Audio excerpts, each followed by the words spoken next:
la notion d'incompétence, parce que j'ai l'impression quand on parle effectivement du DEM, et moi ça a été ma première réaction quand tu m'en as parlé Sébastien, c'est de dire oui mais moi si je suis tirée au sort, je ne suis pas compétente pour parler d'économie, gérer une ville, un État, enfin voilà. Et est-ce que vous n'avez pas l'impression qu'effectivement l'aliénation des peuples, elle passe aussi par le fait d'être convaincu d'être incompétent pour exercer certaines fonctions? Bien sûr. Et comment y remédier justement? Comment y remédier? Ça devient... C'est un cercle vicieux, c'est ce que dit Rousseau. Rousseau a une phrase qui est désespérante. Il dit « Il faudrait que les citoyens fussent avant les lois ce qui ne peuvent devenir que par elles ». Il dit « Dans une société organisée autour de la responsabilité citoyenne, on aurait des citoyens conscients d'être capables de le faire. » Mais ça suppose que des citoyens qui se sentent capables de le faire instaurent cette société. Et donc, en gros, ce qu'il nous dit en 1761, c'est que la révolution de 89 est impossible. Et aujourd'hui, à la limite, c'est pire. Parce que c'est pire et c'est plus facile, c'est plus compliqué. Il y a la scolarisation, les gens savent lire, il y a des médias, il y a des journaux, etc. Ce qu'il n'y avait pas vraiment à l'époque. Ce qui est sûr, c'est que l'idée de compétence, c'est effectivement le cancer de la démocratie. Parce qu'on dit à la fois que le suffrage universel repose sur la capacité de chacun à juger, sinon il ne faut pas voter, et en même temps, on dit que les citoyens ne peuvent pas avoir les moyens de prendre les décisions. Donc on estime qu'ils sont assez mûrs pour élire des représentants, mais pas assez mûrs pour dire à ces représentants ce qu'ils devraient décider. Ce qui, quand on regarde les dernières années, je m'étais amusé il y a quelques années, c'est un article, même Le Monde l'avait publié, je crois. C'était tordant. J'avais pris les 8 ou 10 dernières décisions dont tout le monde admettait que c'était des erreurs absolues de la politique française, économique, sociale, etc., et qui n'avaient été défendues que par les partis de gouvernement majoritaires, et que tous les syndicats, dans leur diversité, critiquaient déjà et dont ils décrivaient déjà les conséquences. Et quand on voit ce qui s'est passé avec la crise des soins, c'est ce qui est encore en train de se passer, et ce qui va se passer, c'est vrai qu'une majorité de citoyens voit très très bien où ça va. Dans quel nouveau mur, beaucoup plus important que celui d'il y a 3-4 ans, va l'ensemble de la société. Et ceux qui ont la compétence, qui ont fait l'ENA, qui ont fait Sciences Po, etc., non pas ignorent, mais ne veulent pas faire entrer dans les paramètres parce qu'il y a d'autres intérêts qui ont été décidés une fois pour toutes. Une fois pour toutes. Ça veut dire que, par exemple, le fait, par exemple, de geler le pouvoir d'achat actuellement, etc., tout le monde sait que ça va faire exploser le chômage. Enfin, en plus, il n'y a pas besoin d'avoir fait HEC, plus Sciences Po, etc. Si les gens n'achètent pas en produits moins, le marché se rétrécit, et les produits moins chers, ce sera là où il y a des petits esclaves qui le font ailleurs. Donc, de toute façon, ça emmènera une partie importante de l'économie à s'écrouler, donc du chômage. On le sait. N'importe qui dans son bon sens le sait. Vous allez demander aux gens dans la rue, vous pensez que si vous n'achetez plus rien, bien sûr. Et les compétences, ben, les peuples ont intériorisé leur incompétence. Et la seule chose qui peut débloquer cette contradiction, c'est l'action. Je me souviendrai toujours, quand il y a eu les premières grèves d'infirmières, il y a 15-20 ans, je ne me souviens plus, il n'y avait même pas de syndicat chez les infirmières. C'était l'amour du patient. Ils sont mis en grève, je ne sais pas si vous vous souvenez, elles soignaient quand même les malades, elles avaient un endroit, etc. Et elles se réunissaient le soir en assemblée générale. En 15 jours, elles avaient fait un nouveau plan pour sauver les services publics, pour réorganiser les services, pour l'investissement, etc. En 15 jours, elles se sont senties capables de réorganiser les secteurs hospitaliers. Et elles avaient raison. Et comme on n'a pas fait ce qu'elles ont dit, aujourd'hui on ferme des maternités, on ferme des trucs et tout ça, et de toute façon ce sera toujours et déficitaire et inhumain. Et elles avaient trouvé, hein. C'était formidable, elles étaient quand même les mieux placées. Hein. Avec les médecins d'ailleurs, beaucoup, je me souviens, de grands médecins d'hôpitaux, etc., soutenaient ce mouvement en disant mais bien sûr. Ça veut dire que quand on se met à agir, c'est comme pour les votations. On dit les Français ils s'abstiennent parce qu'il y a trop d'élections. En Suisse, ils en ont 4 fois par an sur 50 questions et ils votent. Quand on est obligé de décider, on est obligé de s'informer et de discuter. Et à ce moment-là, quand on fait une erreur, ben, on le sait, puis on revient en arrière. Quoi. Les Suisses ont fait 2 ou 3 erreurs qu'ils vont regretter. Mais ils ont fait aussi des choses formidables l'été dernier. Hein. L'interdiction des parachutes dorés la restriction drastique des écarts de salaire dans toutes les entreprises, la loi passera l'année prochaine, ça va exister en Suisse, pas chez nous. Le revenu de base, aussi, Le revenu de base, etc. C'est pas un pays sous-développé du tout. Hein. Alors il y a l'argent de la drogue, la prostitution, l'argent sale, etc. D'accord. D'accord, on l'a aussi. À part quand on traverse la Suisse, hein, l'industrie, elle est florissante. Florissante. Et proportionnellement, ils ont plus d'immigrés que nous. Et ils sont moins agressifs, xénophobes, etc. Ils le sont, pour une part. Mais moins que nous, hein. Moins qu'en France. Quoi qu'on en dise. Hein.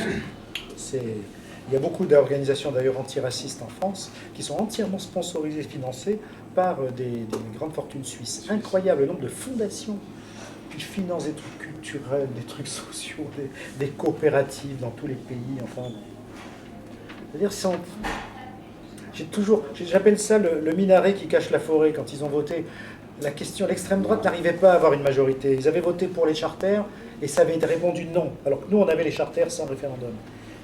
Alors ils ont posé la question, est-ce que les minarets sont compatibles avec l'architecture traditionnelle suisse? Alors, moi je connais des tas de gens là-bas qui n'ont pas voté tellement ils trouvaient ça grotesque. Ils se sont retrouvés le lendemain traités de racistes de toute la planète. Enfin, vous et moi on aurait voté non, c'est pas compatible. Vous voyez un minaret au milieu d'un chalet suisse. L'extrême droite avait trouvé le moyen d'enfoncer un clou, vous voyez. De toute façon, il n'y en avait pas de minaret en Suisse. Mais ils ont plus de mosquées qu'en France. Parce que nous, on n'a pas ça, mais avant de construire une mosquée dans une ville. Hein. Donc, c'est vraiment... Les Suisses sont devenus la tête de Turcs du monde entier, alors que quand même, les votations... Hein ceux qui essaient d'être démocrates. Ils nous inspirent, quoi, nous. Enfin, je crois, je sais pas pour les autres, mais on sait que les Suisses, quand même, ça reste un peu... Aujourd'hui, c'est le seul exemple à peu près concret qu'on ait de démocratie. C'est pas parfait, mais en tout cas... Et vous savez pourquoi ils ne veulent pas rentrer dans l'Europe, hein? Bah oui.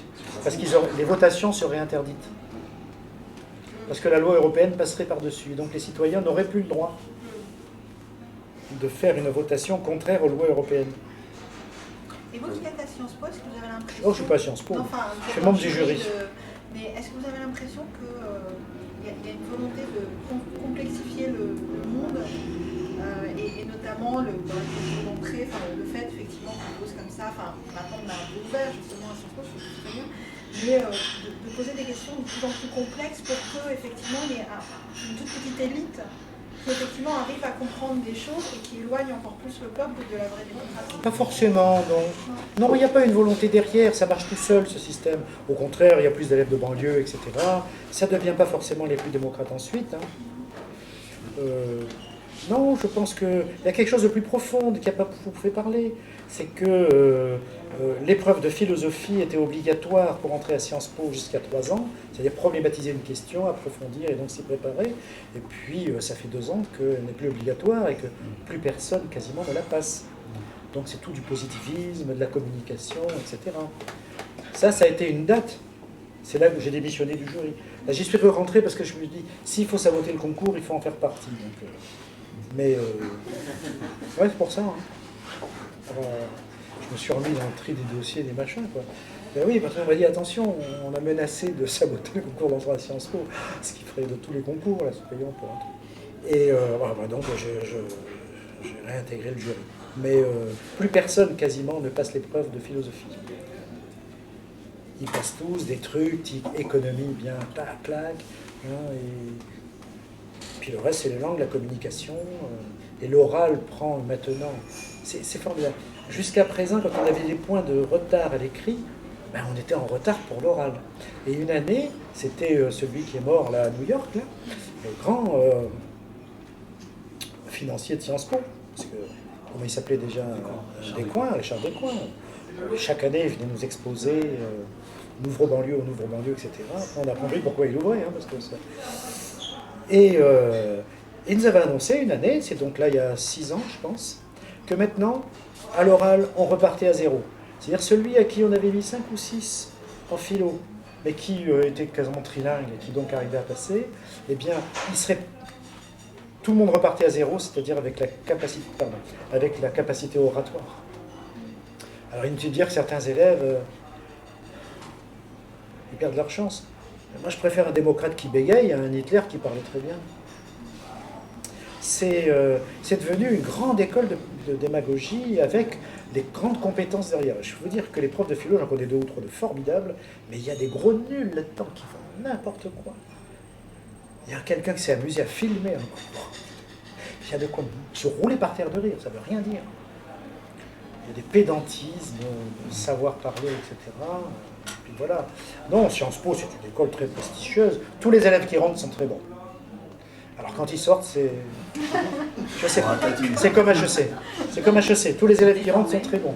Quand ils sortent... C'est formaté, il n'y a pas moyen de... Oh là là! C'est peu le dire. HEC plus que Sciences Po, mais à peine. Sciences Po est plus ouvert, socialement et culturellement, c'est-à-dire qu'on peut faire plus de choses. Donc ce sont des étudiants qui peuvent développer des capacités citoyennes, etc., absolument merveilleuses. Et pourquoi vous disiez que Decoing avait ouvert aux banlieues et pourquoi ça ne surprenait pas? Non, mais parce que... non, mais c'était une... Je pense que ça a été une bonne initiative, très marginale, mais très très bonne, à savoir repérer dans les banlieues des tas d'élèves qui, avec quelques heures de plus le samedi matin, etc., pourraient passer un sous-concours. C'est un sous-concours quand même. Ça les vexait beaucoup d'ailleurs. Moi je connais plusieurs personnes très près, y compris qui ont fait des films et tout. Ça les vexait. Et en même temps, on leur disait, mais vous savez bien que le concours, vous l'aurez jamais. Voilà, il suffisait de voir l'orthographe et puis le vocabulaire, c'était fini. Et parce que bon, ça compte. Et donc, je veux dire, ça compte dans les notations. Hein. On ment aux élèves quand on dit l'orthographe compte pas, c'est pas vrai. On nous demandait de mettre au crayon. Bon, enfin, bon. Et au bout de 2 ans, il semblerait qu'on ne faisait plus la différence. Donc c'est une... Non, ça fait partie des choses très positives, je pense. Ils font pareil avec quelques grandes écoles. Ils font pareil avec les prépas, pas avec les grandes écoles. Avec les prépas, 30% maintenant d'élèves boursiers, etc. Il y a Henri IV qui avait lancé sur un truc, une prépa intermédiaire pour rentrer dans l'élite. Mais moi, le mot élite, ça dépend pourquoi. Moi, il y a des élites de générosité qui n'ont pas forcément le certif. Et il y a des élites en mathématiques et en économie qui vous font péter le système international. Donc, le mot élite, je sais pas. Ce sont de bons élèves, des élèves très attachants, intelligents, cultivés, qui sont adorables, qui arrivent ensemble à créer des synergies qui sont très prometteuses et qui ensuite rentrent dans le système. Et le système, moi j'ai la chance de voir des étudiants qui, après avoir fait HEC ou Sciences Po, etc., se réunissent et m'invitent, donc je les vois 10 ans après, 15 ans après. Et bon, force est de constater que ce sont souvent venus des personnalités absolument formidables et qui ont un peu honte de leur rôle social, mais qui gardent leur rôle social. Parce qu'ils n'ont pas fait tout ça quand même pour toucher le SMIC. C'est un effet de système. J'ai une question par rapport à Rousseau, en fait, pour revenir à Rousseau. Que pensez-vous de la critique de Camus sur Rousseau, en fait? Camus, dans L'Homme révolté, dénonce un peu la sacralisation de la volonté générale, justement, chez Rousseau, qui, justement, aurait légitimé justement la politique de la terreur pendant la Révolution. Il fait une critique assez acerbe, justement. Oui, je connais. Bon, Camus est un peu comme Voltaire, c'est-à-dire c'est un très grand écrivain, plus progressiste que Voltaire quand même. C'est un grand esprit. J'adore la littérature, le théâtre de Camus, c'est très grand, mais c'est un tout petit philosophe. Il n'est pas philosophe, Camus. Faut cesser. Il n'a même pas le droit de l'enseigner en philosophie. Voltaire, il n'y a pas de texte. Alors, ça veut dire quoi? Pourquoi est-ce que je dis ça? C'est parce que Camus n'a pas lu Rousseau, voilà, c'est tout. C'est pas honteux. Il n'a pas lu Rousseau, mais Karl Popper, qui a fait 300 pages dessus non plus, et Jacques Julliard, qui a fait La faute à Rousseau, le bouquin, celui de Nouvel Obs, c'est ça qu'il a agrégé de philo, ne l'a pas lu. Et plusieurs profs de Sciences Po, il m'est arrivé, pour tout dire, je vais expliquer. Un jour, je préside, c'est moi-même, j'avais organisé des rencontres philosophiques à Paris. Ils sont tous venus. Aussi bien Derrida que même Michel Onfray, enfin, tous les Bonville, enfin tous les médiatiques et les non médiatiques. 40, 50 philosophes. Chaque fois, il y avait 100, 200 personnes. On invitait un philosophe à propos d'un livre. Et un jour, j'invite, mais les noms propres et moi, on est un peu cachés. C'est un prof très connu de Sciences Po, très très connu, qui passe dans les médias et tout ça, et qui, à propos de je ne sais plus quel thème de philosophie politique, se met à dire ça. Se met, non pas à dire que pensez-vous d'eux, mais disant, oui, chez Rousseau, il dit que l'homme qui désobéit à la volonté générale, il faudra le forcer à être libre, etc. Et donc Popper a raison de dire que c'est l'origine du totalitarisme, il y a Platon, il y a Rousseau, etc. Marx, bien sûr. Et voilà, il développe. Et j'étais très gêné, parce que j'étais là, il y a un gars à côté de moi, c'est moi qui passais la parole, donc j'étais très embêté. J'ai dit, mais qu'est-ce que vous avez contre les mathématiques? Et il me dit, je n'ai pas parlé des mathématiques. Et je dis, non, mais c'est pareil. Parce que vous voyez, quand les mathématiciens vous disent que tous les cercles, tous les rayons d'un cercle sont par définition égaux.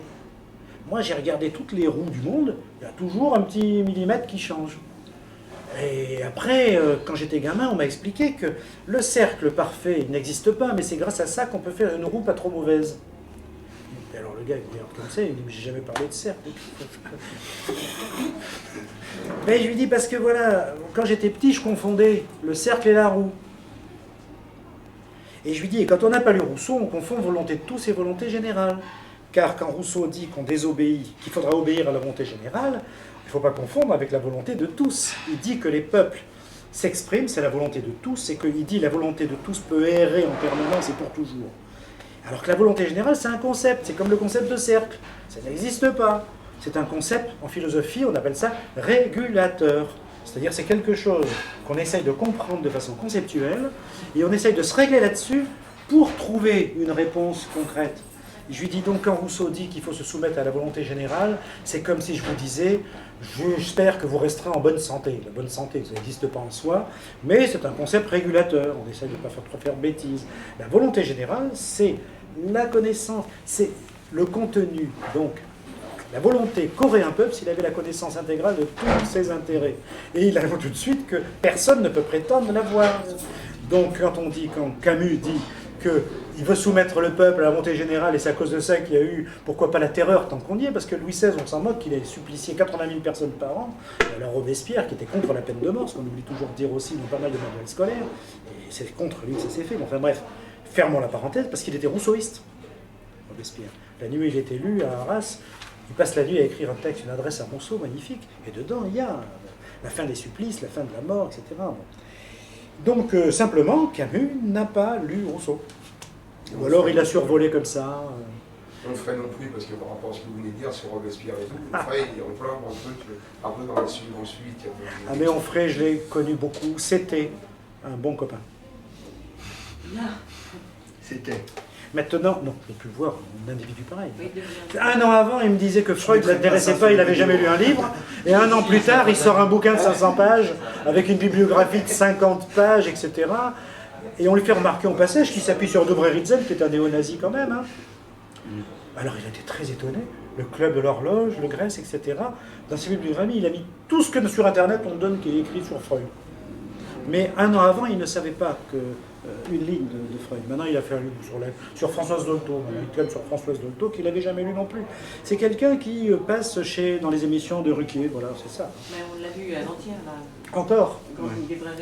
Il dit absolument n'importe quoi. Et c'est invraisemblable. Alors quand on est un petit peu... bon, j'ai relu un peu lui dans la philo quand même. J'ai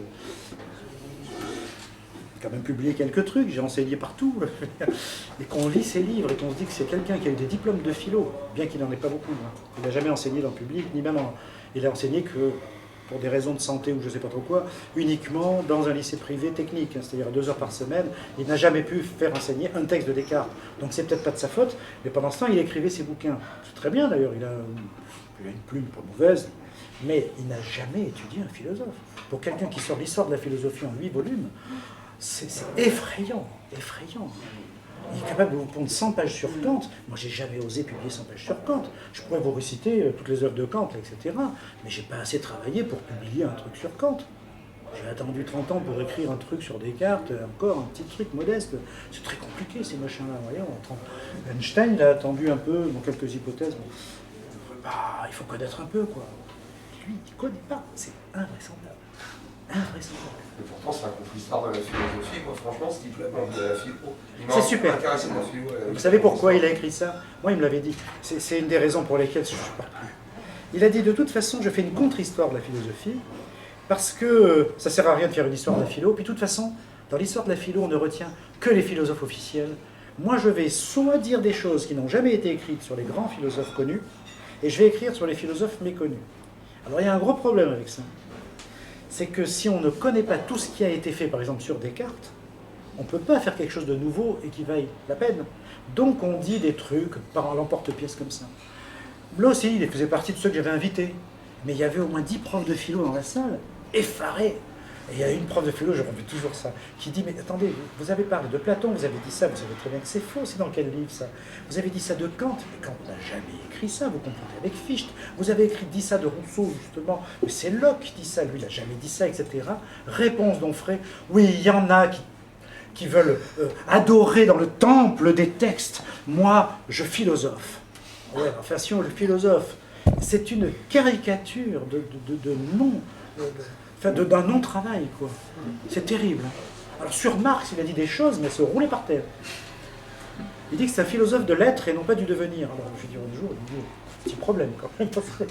Si un philosophe du devenir, c'est bien Marx, ça, la contradiction, devenir. Non, c'est l'être. Je dis, mais pourquoi? Parce qu'il parle de réalité objective. Je dis, mais tout le monde parle de réalité objective. Il était en train de boire, je lui dis, ton verre, c'est une réalité objective, tu le bois. Bon, voilà. Ça veut dire que ça existe en dehors de la conscience. Il ne connaissait même pas la définition du mot objectif. C'est là où on retombe. C'est terrifiant. Attendez, moi qui suis journaliste, on tombe. Excusez-moi, on va. Ah oui, alors les médias là-dessus, ils jouent un rôle. Oui. Oui, alors je ne vous parlerai pas de philosophie, moi j'aime beaucoup votre livre sur Rousseau. Par contre, je suis assez surpris sur votre exposé de la démocratie athénienne, où là par contre je ne suis pas du tout d'accord. Ah ben il faut le dire. Alors je vais relever un certain nombre de choses sur... Déjà, vous mettez en avant que les citoyens ne font rien parce qu'ils sont des esclaves. La démocratie athénienne, justement, c'est une majorité de citoyens qui sont des petits producteurs, des artisans, qui certes ont souvent un esclave dans la famille, mais ils travaillent. Et d'ailleurs, la démocratie athénienne va finir par salarier les gens qui vont à l'Assemblée, parce qu'en allant à l'Assemblée, ils sont les plus pauvres, ils perdraient une journée de travail, et donc ils n'iraient pas à l'Assemblée, seuls les riches iraient à l'Assemblée. Je suis d'accord. Vous parlez aussi de la boulée et de l'Ecclésia. Donc la boulée n'est pas une assemblée, hein, c'est un conseil, et c'est la boulée où les membres sont tirés au sort. Et ils sont tirés au sort parmi les volontaires. Alors que l'Ecclésia, ils ne sont pas tirés au sort. Hein, c'est n'importe qui y va, en gros c'est les premiers venus qui y sont. Vous parlez aussi du vote comme une invention de la démocratie athénienne. Le vote existe bien avant la démocratie athénienne. En fait, même dans les régimes oligarchiques, il y a une assemblée du peuple qui vote les lois, sauf que c'est pas eux qui proposent les lois, c'est pas le peuple qui propose les lois, c'est bien une aristocratie qui propose les lois.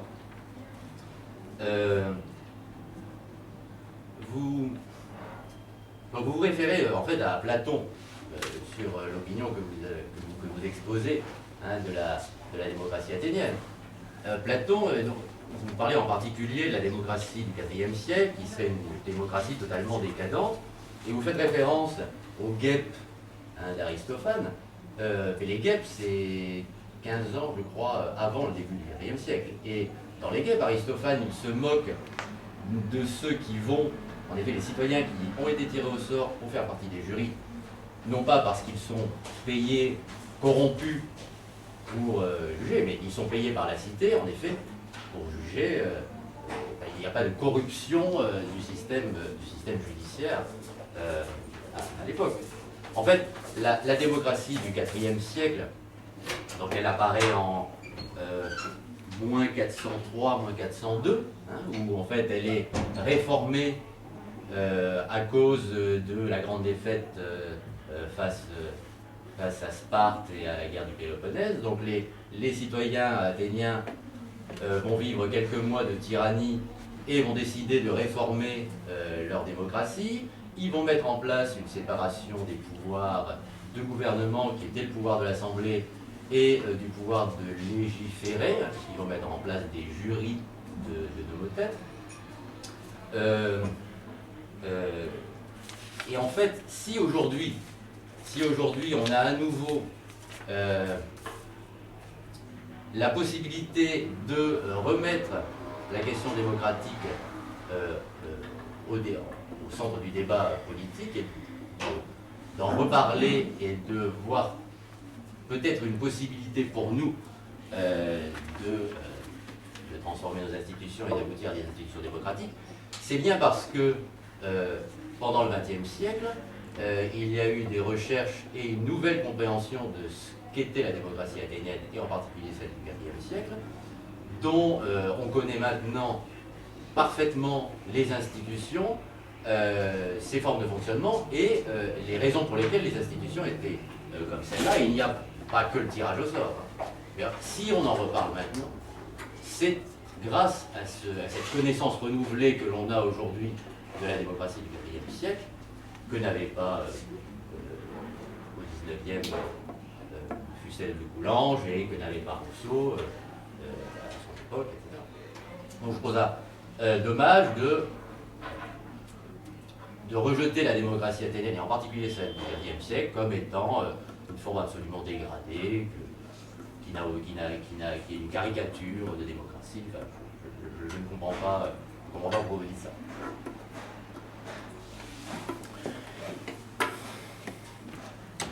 Je n'ai pas fait un exposé, c'est vrai, sur la démocratie athénienne, ça aurait été tout un truc. Donc j'ai fait ça à la louche. À la louche, mais quand même. C'est vrai que beaucoup travaillent au point qu'on leur donne, pas l'équivalent de leur journée de travail, mais etc. Des citoyens travaillent. Mais ceux qui peuvent venir sur l'Agora au début, puis ensuite, près du stade, près du Tipillon, là, pour l'essentiel, ce sont ceux, par exemple, qui ne sont pas dans les partis agricoles. Ils ne peuvent pas. Ceux-là, ils sont quasiment privés de l'exercice du droit.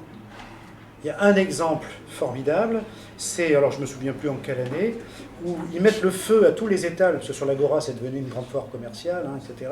Ils mettent le feu à tout pour que la fumée fasse que tout le monde vienne des campagnes, et quand ils sont là, on leur dit, alors maintenant vous êtes là, vous allez voter. Parce qu'il y avait tellement peu de monde. Donc je veux dire qu'il y a... Les gens des campagnes sont aussi la classe moyenne. Oui, bien sûr. Les petits propriétaires agricoles. Oui, bien sûr, oui, mais ils ne peuvent pas venir voter. Je n'ai pas dit qu'ils n'avaient pas le droit de vote. J'ai dit qu'ils ne pouvaient pas voter. Pour beaucoup. Ceux qui viennent beaucoup, il y a les armateurs, beaucoup des artisans d'Athènes, et puis les anciens aristocrates qui, eux, ont beaucoup d'esclaves, etc., et qui ne font rien. Voilà. Donc, oui, j'ai une formule qui va un peu vite, mais de fait, l'essentiel de ceux qui sont régulièrement sur l'Assemblée pour voter, etc., sont ceux qui ne sont pas pris ni par les tâches agricoles, ni pour beaucoup par des tâches artisanales. Parce qu'on ne donne pas beaucoup. Ce sont les plus pauvres qui vont siéger à la PNUS. Alors, il y a les plus pauvres et il y a les aristocrates. Il n'y a pas que les plus pauvres. Parce que eux, ça leur fait un truc. Alors, pour les guêpes, bon... la corruption, c'est quand même le thème de cette pièce dans la mesure où il veut aller... Waouh. J'ai pas dit qu'on l'avait acheté pour condamner. J'avais dit que déjà, lui, il n'a pas besoin du débat, et chaque fois il se trompe, il fait le lapsus, je vais condamner aujourd'hui, je vais juger aujourd'hui sans arrêt. En fait, il y va pour avoir sa petite somme, et le fils veut l'empêcher d'aller là-bas parce qu'il sait très bien que sa conscience est corrompue. Je ne disais pas qu'il avait été acheté pour voter, etc. Alors pour les pourcentages d'élus, etc., alors là, il faut voir de près, parce que moi, si on voit par exemple l'étude de Bernard Manin sur l'historique du suffrage universel, ce qu'il dit, alors il faudrait que je vois, il faut que je vois avec Bernard Legrand, c'est qu'il y a 10% des fonctions qui sont élues au suffrage universel et 90% tirées au sort dans les fonctions de décision. Donc moi, je ne suis pas spécialiste de la classe ancienne, je m'appuie sur donc Bernard Legrand, c'est celui qui a la chaire à Paris 1, et puis Bernard Manin qui a la chaire à Sciences Po. Mais Bernard Manin, en fait, il a tiré la grande partie de ce qu'il expose sur la démocratie athénienne. Il le tire d'un livre de Hansen, qui s'appelle « De la démocratie athénienne à l'époque de Démosthène », qui est Mais la somme actuelle des connaissances sur, oui. Sur les institutions du XIVe siècle. Oui, là je suis prêt à... Enfin sur le fond ça change pas, mais là je suis prêt à admettre, je ne suis pas spécialiste, je m'appuie sur les spécialistes. Là, je suis contact. Mais quand même. Quant à la décadence de la démocratie athénienne, puisque vous avez cité Thucydide, les guerres du Péloponnèse, donc vous avez cité les guerres du Péloponnèse, quand on lit Thucydide, l'histoire des guerres du Péloponnèse, où il reproduit intégralement les affrontements verbaux, il dit chaque fois quelle est la profession de l'orateur. Et quand on voit que, par exemple, pour lancer les offensives guerrières, on s'aperçoit qu'il y a un groupement forcé de tous les armateurs qui construisent les bateaux à Athènes, à l'étrier, on se dit que... Et lui, il montre ça de façon très crue pour montrer que, en fait, ils défendent leur industrie, quoi, en gros. La démocratie athénienne se fait beaucoup par la démagogie et par les contradictions d'intérêts. Et quand on change les circonscriptions électorales, je ne me souviens plus en quelle année, alors là c'est pareil, c'est vrai qu'on arrive à faire des circonscriptions qui comprennent un morceau de campagne, un morceau de banlieue, enfin c'est presque tout à tête, la banlieue, et d'aristocratie et du port. On fait en sorte que dans chaque circonscription, puisqu'il y a ensuite la circonscription, il y ait une partie importante qui ne puisse plus venir voter. Alors qu'avant, c'était la campagne, etc. Il y avait les découpages étaient faits autrement. Oui, ce découpage-là, c'est justement... Ça, c'est la mise en place de la démocratie. Oui, c'est la fin du VIe siècle. C'est Clisthène.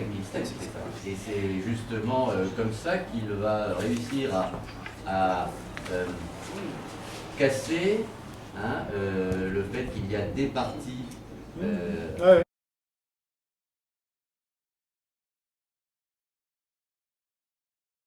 Le tirage au sort, c'est pas pire que l'élection au suffrage universel. La réalité n'arrête pas d'être répétée dans tous les pays développés. À de rares exceptions près, le pouvoir qui vient d'être élu est minoritaire dans les sondages. Ce qu'on appelle l'alternance. L'alternance, c'est pas forcément la démocratie. Parce que si des gouvernants font bien leur boulot et appliquent les décisions collectivement prises, ils peuvent être reproduites. Et c'est ce qui est arrivé en Amérique latine.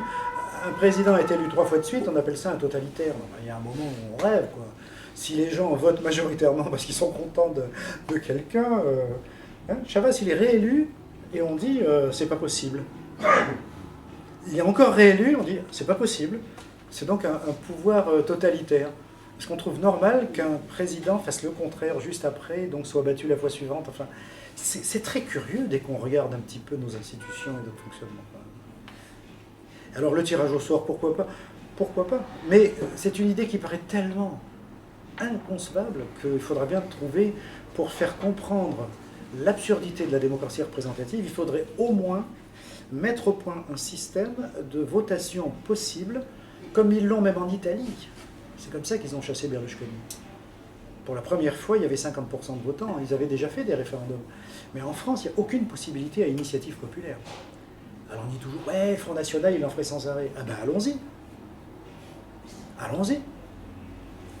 Parce que là, il n'y en a pas, et ils montent. Et ils ont même une influence visiblement très forte sur d'autres à côté. Puisque les idées sont soutenues par 54% des Français dans les dernières enquêtes. Les idées du Front National. 54% des Français n'excluent pas du tout de voter Front National. Donc c'est pas parce qu'on ne met pas des votations que le Front National régresse. Au contraire, ces idées ne sont jamais discutées. Alors que si jamais les citoyens se disaient, ben tiens, dimanche prochain, je vote quoi sur cette décision et non pas sur quelqu'un, je suis certain que la conscience citoyenne avancerait à grands pas. Avancerait à grands pas parce qu'on serait obligé de discuter, de lire, de... Moi, j'ai une question qui relance dans l'actualité et qui se veut peut-être un peu provocante, qui se formule de manière très courte. Faut-il voter aux prochaines élections européennes? Déjà, il y a le faut-il, donc je n'ai pas le droit de répondre, parce que chaque citoyen doit faire son analyse. Tout ce qu'on peut dire, c'est comment expliquer l'abstention massive aux prochaines européennes. Non, c'est une position morale que je veux.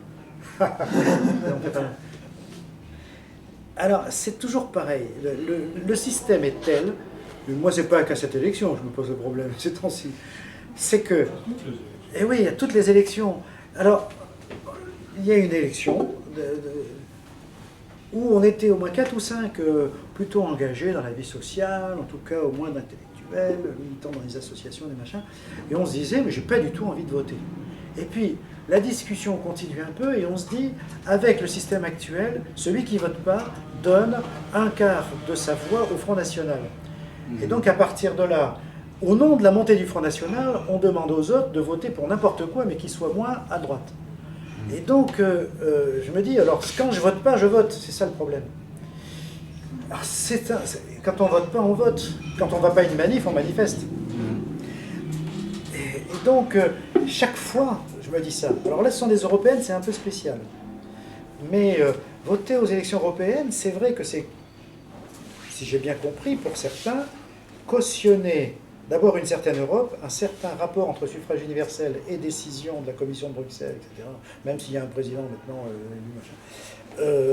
Et que l'abstention, c'est la seule fois pour savoir de manifester contre, etc. C'est aussi cautionner une non-démocratie, en fait. Et c'est aussi cautionner une non-démocratie. Oui, c'est sauver avec le suffrage universel, en votant. sauver les apparences d'un système qui n'a absolument aucune démocratie. Mais- Puisqu'ils peuvent même casser les lois que nous on vote, si jamais on avait à voter une loi. Mais qu'est-ce que vous pensez, moi c'est une question que je me pose depuis ce qui s'est passé aux dernières élections, de cette pseudo-sacro-sainte liberté de ne pas aller voter. Alors que dans certains pays, il y a obligation de vote. Belgique, oui. Parce que je pense que quand Australie on aussi. va voter dans l'obligation, on peut manifester quelque chose au travers d'un vote. Tandis que là, on est dans une espèce de flou total. On sait bien ce qui se passe, souvent. Mais il y a une espèce de... Je pense que les institutions, si tant est qu'elles puissent redevenir vraiment démocratiques, elles sont grandement menacées par cette espèce de désaveu total d'aller voter. C'est sûr. Voilà. Alors, Mais tout qu'est-ce que menace. vous en pensez? Moi, je pense, je l'avais exposé il y a quelques temps, déjà, c'est presque 30 ans. J'avais publié un livre qui s'appelait « Le coup d'État continue ». Parce que François Mitterrand avait publié un livre dans les années 50, Oui. Le coup d'État Oui. permanent. Oui. Moi, j'avais co-publié un livre, Le coup d'État continue. Après une expérience de l'intérieur de ce que c'est que actuellement gouverner en France, ce qui est effrayant quand on... j'avais fait la liste de tout ce qui, entre le peuple et les décisions, a été entièrement conçu en 58 puis en 62 pour empêcher l'expression de se traduire au niveau au-dessus. Alors, il y a le vote, mais il n'y a pas la proportionnelle. Donc, ça, c'est déjà un gros problème. Ça commençait bien d'ailleurs. Il faut se souvenir, le premier vote législatif en 58, le parti gaulliste avait 21%, il y avait 210 députés, et le parti communiste de l'époque avait 22,5% et il y avait 10 députés. C'est-à-dire 21 fois moins. Le découpage, déjà, ça donne une caricature. Avec 30%, vous pouvez avoir 60% des élus, 70% des élus. Alors déjà, passons. L'Assemblée nationale, d'abord, elle peut être dissoute. En plus, il y a le 49.3. Voilà, et elle ne maîtrise pas son ordre du jour. C'est le président qui autorise le gouvernement à mettre une question à l'ordre du jour de l'Assemblée nationale. Ce qui est quand même absolument extraordinaire. Des questions peuvent être déposées par les parlementaires, mais il faut que le bureau de l'Assemblée les adopte, et c'est sur autorisation du gouvernement, et donc du président. Bref, toutes les réunions, il faut savoir, qui se passent à Matignon dans le ministère, il y a un représentant de Bercy et un représentant de l'Élysée. C'est-à-dire que rien n'est décidé sans... Voilà, il faut... Donc voilà, 49.3, etc. Imaginons que l'Assemblée nationale vote une loi qui reflète malgré tout ça une volonté populaire. Le Sénat, deuxième assemblée, qui, elle, a la maîtrise de l'ordre du jour, qui n'a absolument aucune proportionnelle. Incroyable, ça c'est l'exploit de Sarkozy d'avoir fait basculer ça à gauche. C'est dans le moindre village, il y a autant d'élus que quand on les rassemble que dans ville, etc. Donc, le Sénat a la maîtrise de son ordre du jour, donc ils peuvent encore, etc. En général, l'Assemblée accepte l'honorable Assemblée, comme on dit, hein, puisqu'ils ne sont pas élus par les citoyens directement, de façon indirecte. On en tient compte et donc on rabaisse le niveau, en général, de ces lois. Ensuite, il y a le Conseil constitutionnel, que Mitterrand à l'époque appelait le chapeau dérisoire d'une dérisoire démocratie. Des gens pas élus, qui ne sont même pas forcément juristes, et qui ont le pouvoir de décider qu'une loi doit être supprimée. On dit oui, mais si ce n'est pas compatible avec la Constitution, ça n'a aucun rapport. Ils ont triplé le coût des nationalisations en 81, c'était pas du droit, c'était uniquement, en fait, dernièrement, ils ont compris des décisions uniquement sur des critères politiques. Ils sont tous nommés par président de l'Assemblée nationale, président du Sénat. Donc c'est toujours une logique majoritaire sur 9 ans. Ça veut dire que ça reflète toujours des forces politiques. Actuellement, c'est l'UMP qui est majoritaire. C'est un véritable organisme politique, non élu, et on ne peut pas revenir sur ces décisions. Quand on voit tout ça, c'est extraordinaire. Il restait une chose, c'était transférer à l'Europe le pouvoir de passer par-dessus ces lois. Ça a été fait en 3 traités successifs. Et il ne faut pas...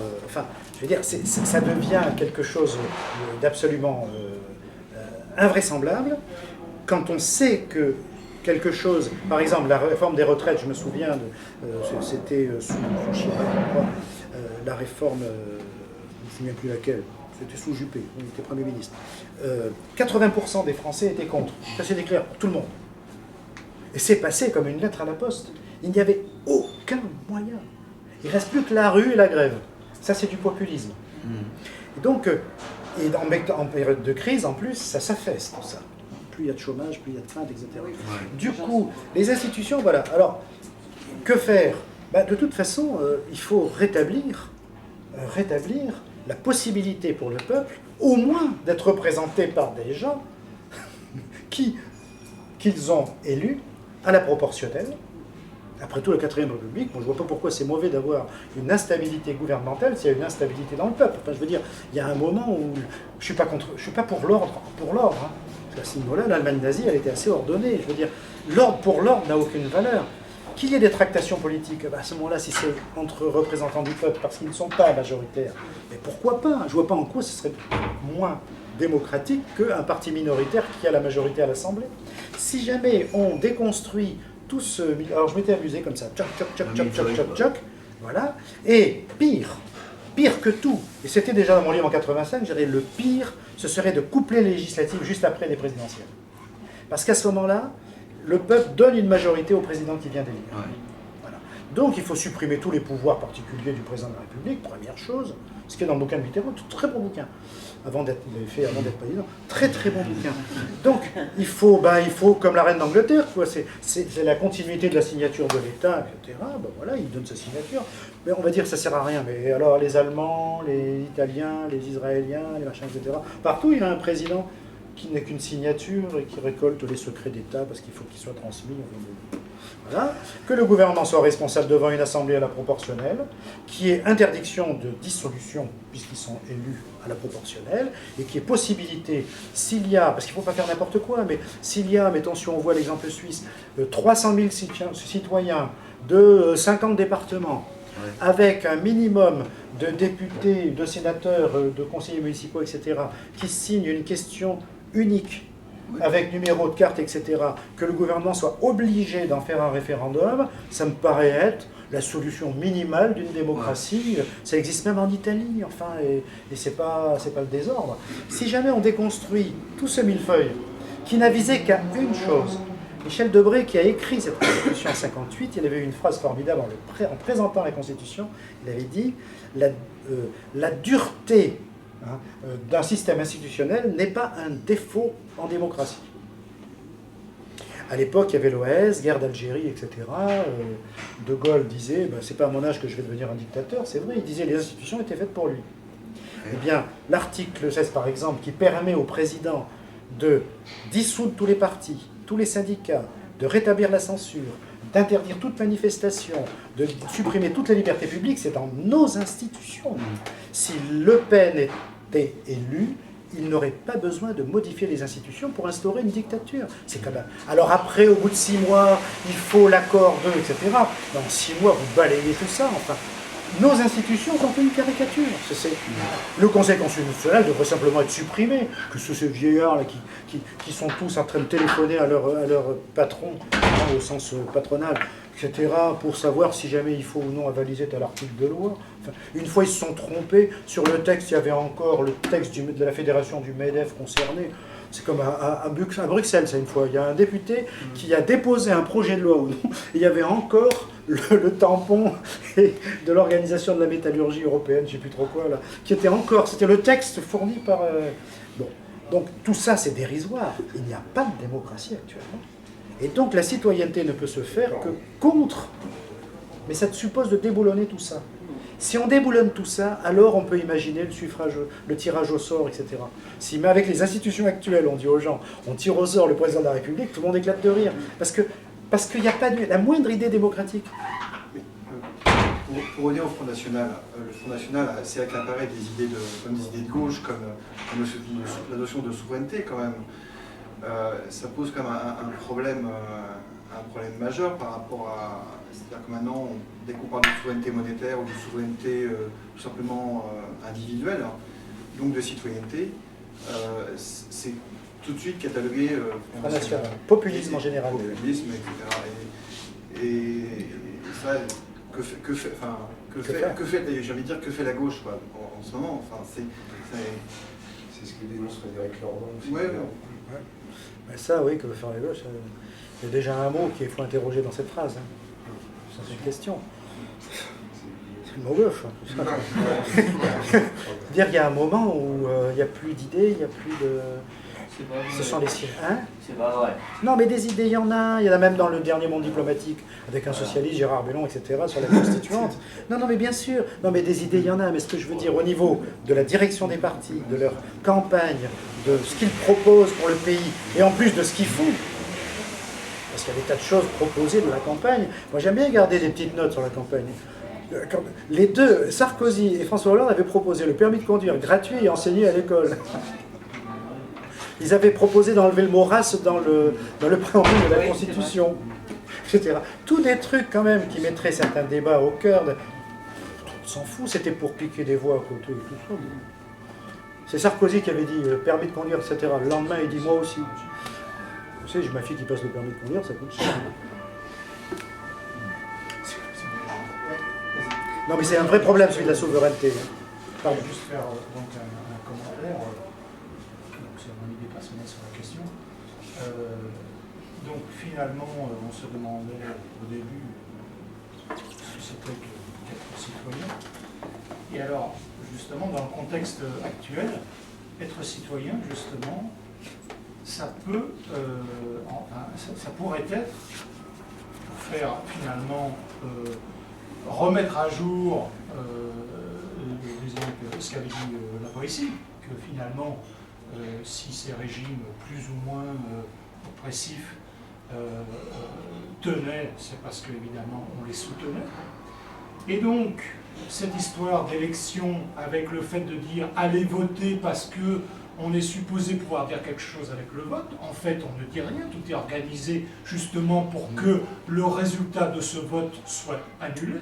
Donc être citoyen, c'est a priori, enfin c'est plutôt au final s'abstenir, faire une abstention active pour que, enfin je veux dire, avec cet objectif finalement de ne plus soutenir en masse et que potentiellement, même s'il y a toujours ceux qui ont un intérêt à ce que ce système perdure, mais que finalement qu'on passe petit à petit du 60% d'abstention aux 65, 70, 80, ça ne donne aucune garantie sur le fait qu'il y aurait un effondrement institutionnel. Mais on va dans un sens où finalement la grande masse finit par se dire oui mais on est tellement nombreux à dire que ça ne fonctionne plus. Allons-y, donnons la pichenette pour que tout ça disparaisse.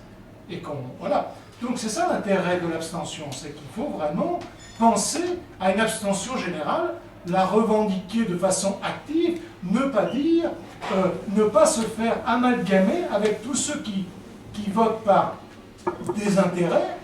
Bon, ils ont des circonstances atténuantes, parce que la grande base d'abstention, c'est plutôt les gens qui sont un peu exclus, enfin bon, voilà. Ne pas se faire amalgamer à ces gens-là, ou enfin décrire en fait ce qu'ils sont, ce que sont ceux de l'abstention active, et aller dans ce sens d'une aide à l'effondrement, quoi. Ne plus participer, c'est ça. Chaque vote chaque participation à l'élection légitime, et d'ailleurs c'est le but de l'élection, de, comme un rite, légitimer régulièrement ces institutions. Donc il ne faut plus participer, il ne faut plus... Voilà, c'est ça. Donc c'est ça, à mon avis, la citoyenneté moderne, pas forcément définitive, mais celle qu'il nous faut maintenant. Voilà, mon point de vue. Mais je trouve que ça pose un problème, parce que même par exemple par rapport à... Maintenant voter, c'est consommer en fait. Hein, on prend un article PC, quoi, donc on consomme quelque chose. Et en fait, ça revient un petit peu au débat une fois qu'on avait eu sur la consommation. Est-ce qu'on peut changer la société en changeant la consommation en fait? Moi, ça me fait penser à ça. Est-ce qu'on peut vraiment, par l'abstention, justement, inverser... c'est pas la question qu'il faut se poser. Oui, non, je sais, mais c'est problématique quand même. Et on se rend compte que... Oui, bien sûr, je suis d'accord avec ça. Il y a une chose, c'est sûr, c'est que l'abstention, les politiques, ils ont comme ça. Enfin, je me souviens, je ne sais plus quelle... c'était pour la première Maastricht, ou je ne sais plus quelle... une élection où il y a eu un taux d'abstention record, 54%, tout ça. Un truc, c'était vraiment phénoménal. Et du jour au lendemain, tous les politiques à la télé ont commencé à réfléchir. Et d'ailleurs, c'est comme ça qu'ils ont créé pour moi les plans banlieue après, quand les bagnoles ont cramé et qu'ils ont commencé à mettre du pognon dans les banlieues. C'est qu'ils ont eu la trouille. C'est que si demain on a 90% d'abstentionnistes en France, ces mecs-là, ils savent qu'ils n'ont plus aucune légitimité. Parce que le problème des gens qui votent, ils savent quelle est leur opinion. Un abstentionniste, on ne sait pas ce qu'il pense. Il n'est ni de gauche, ni de droite, il n'est pas anarchiste, ils ne savent pas. Mais c'est quand même un mec, un abstentionniste qui demain peut prendre un fusil et aller dans la rue. Mais il n'y a pas un moment où quand ça atteint un certain taux d'abstention, ça permet d'invalider certains trucs comme ça écrits en pirate quelque part. Il n'y a pas de garde-fou. Non, pas de garde-fou. Il n'y a pas de garde-fou. Ce serait pas mal. Oui. Certains proposent aussi de pouvoir comptabiliser les votes blancs. Oui. Parce que c'est vrai que ça permettrait à un président de dire j'ai été élu avec 47% des voix ou avec 40% des voix et non pas 50% ou 51%. Ça, c'est... Alors, le problème de l'abstention, ça fait partie des choses en discussion. Le problème, c'est qu'il faut réussir à manifester l'abstention en manifestant le refus du système en place. Et si jamais ça se mélange avec ceux qui s'abstiennent parce qu'ils n'en ont rien à faire, la quantification reste inconnue. Et c'est ce qui me gêne un petit peu dans le... Mais en revanche, si jamais on faisait monter un mouvement, et les institutions, on n'en parle pas parce qu'au dernier moment, les gens veulent en profiter à un moment ou à un autre, les partis. Mais si on faisait monter cette exigence d'une refonte totale des institutions, avec exigence de référendum populaire possible, avec ses limites, parce que sinon tout le monde va lancer le sinon, abstention, si c'était couplé à une proposition comme ça, l'abstention pourrait prendre un sens effectivement extrêmement effrayant pour les gouvernements. Tirez au sort parmi les abstentionnistes, justement. Il y a 54% d'abstentionnistes, proportionnellement, on tire au sort des gens parmi ces abstentionnistes et qui soient à l'Assemblée. Élu par les abstentions. Voilà, c'est ça. Oui, mais ça, le problème, comme disait Platon, c'est que comme ils sont contre, ils ne le voudront jamais. Et que c'est quand on est élu qu'on peut avoir le moyen de le faire. C'est vrai que c'est très difficile. C'est très difficile à imposer si jamais on n'a pas les leviers. Donc, et eux, ils comptent là-dessus. Tant qu'on n'a pas de levier, on ne peut pas le faire.